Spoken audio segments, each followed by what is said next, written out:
Alexander Sawney was said to be the head of a 45-member clan in the 16th century. They killed and cannibalised over 1,000 people in a span of 25 years. The legend of Sawney lacks sufficient evidence to be deemed true by historians. The legend, however, has been passed into local and Scottish folklore and is also a part of the Edinburgh tourism circuit.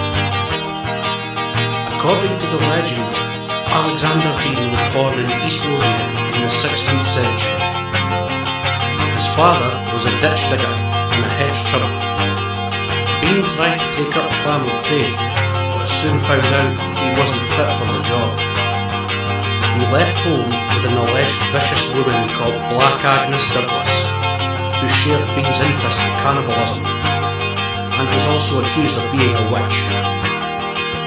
After the robbing and cannibalisation of one of their first victims, they ended up moving into a cave.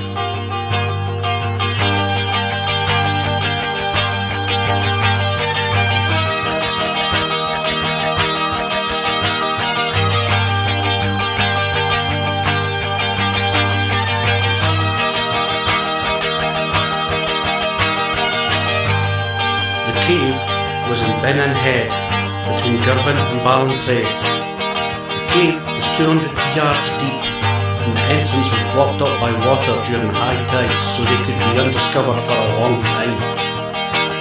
The couple produced 8 sons and 6 daughters, and many of their grandchildren were products of incest. They had 18 grandsons and 14 granddaughters.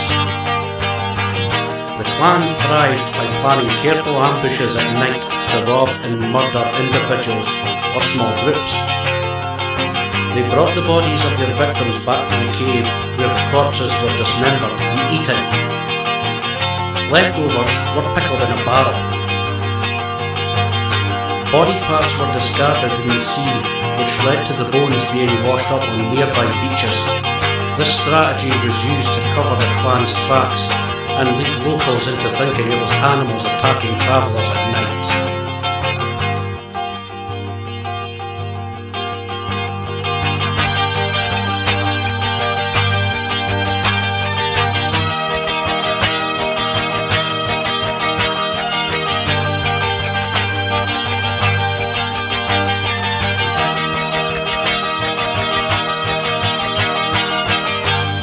Organised searches were done where the cave was noted but deemed uninhabitable for humans to live in.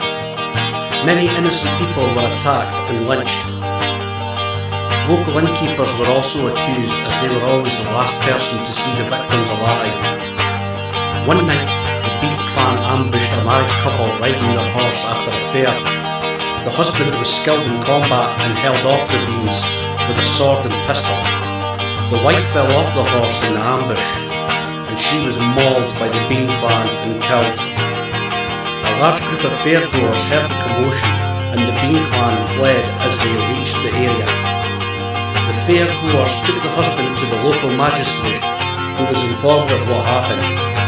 It wasn't long before King James VI of Scotland heard about the Bean clan and decided to lead a search with 400 men and several bloodhounds to find the clan. They soon found the cave and entered it by torchlight. They discovered the Bean clan surrounded by human remains, with body parts hanging from the walls.